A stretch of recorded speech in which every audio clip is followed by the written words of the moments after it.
Donc un peu de Lovecraft. Donc moi je n'ai pas tout, hein, c'est quelques exemplaires. Donc ça c'est chez les éditions J'ai lu. Donc je ne sais pas si c'est la première édition ou quoi. Donc le rôdeur de Vanseuil, Tagon, l'ombre venue de l'espace, donc avec Druyer en couverture, qui correspond bien à cet univers-là. Et ça, ben, ça j'ai trouvé ça un peu plus tard. Après, donc ça c'est chez Presse Pocket, donc ça c'est de la réécriture de Lovecraft. Donc j'ai pu avoir trois numéros, enfin, 3 livres. Après, bah ça c'est donc la trace de Cthulhu et puis le masque, donc avec derrière, donc c'est je sais pas si c'est une réécriture aussi, une présentation. Donc ça c'est chez Presse Pocket, avec une couverture qui est toujours bien trouvée. Donc nous avons ça chez De Noël. Donc les 3 que j'ai chez De Noël, il y en a peut-être d'autres. Il y a eu donc moi j'ai réussi à trouver des Monts et Merveilles chez Bibliothèque Mondiale. Donc vraiment tout petit.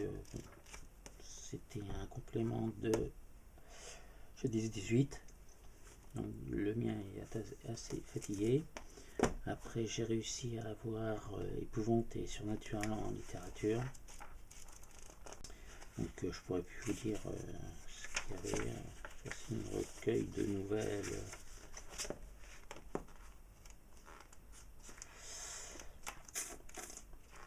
Donc ça, après, ça c'est chez les humanoïdes associés, donc Lovecraft, le mythe de Cthulhu, donc des nouvelles mises en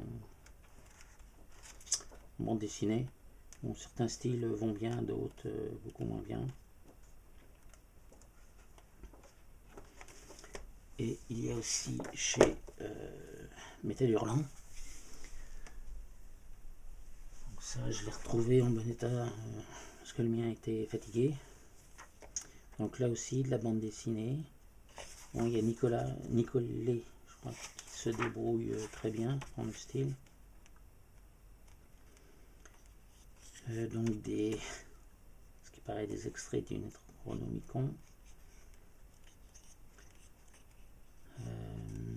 Qu'est-ce qu'il y avait d'autre de sympathique aussi? Ah oui, c'était pour monter en 3D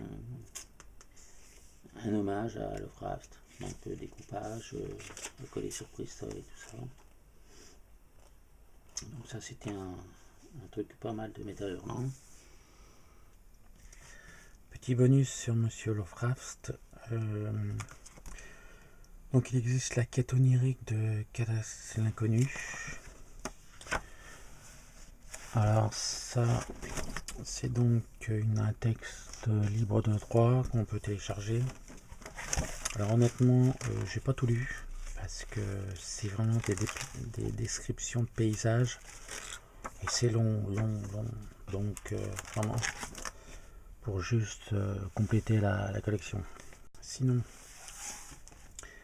il existe du DVD, donc le fameux Reanimator Herbert West.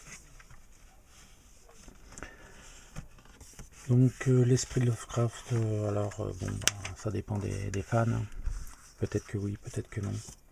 Donc sur cette édition il y a 2 DVD, et les DVD, le deuxième c'est des interviews, analyses, galeries photos.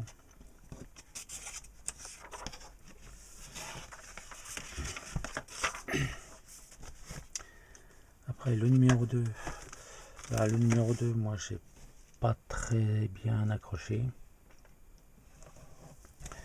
Donc c'est un peu le mythe de Frankenstein. Bon, c'est quelques moments d'humour.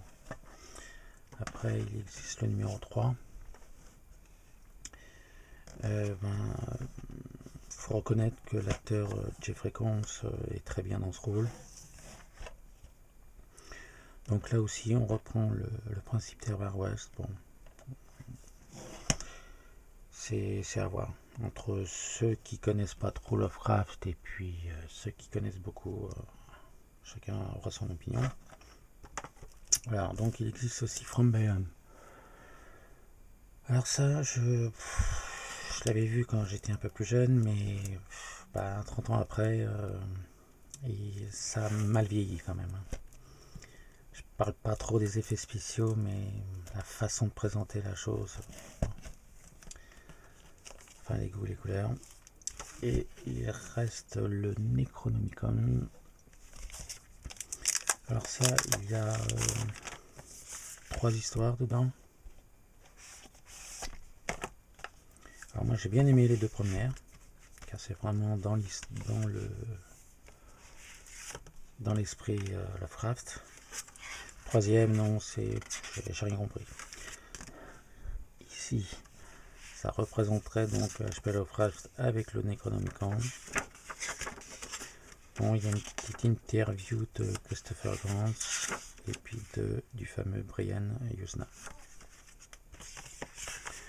Donc moi celui-là plus